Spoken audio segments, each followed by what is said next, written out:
બોડીગાર્ડની તો માફી છે અને હું કોઈને દમ પર નથી ઉડતો. ઉડવા માટે મારું પોતાનું જ્ઞાન કાફી છે. DJ Tushar.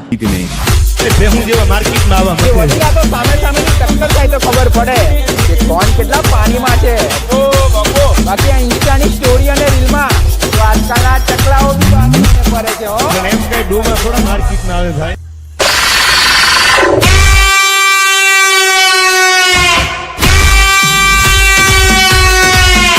તારામાં તાકાત હોય એટલા લઈ આવજે ભાઈ, પણ આ ભાઈડો એકલો જ આવશે. एक नाम नाम है वो रॉकी, और कौन शहर में है बाकी. मैं अभी हूँ होश में, आ रहा हूँ जोश में,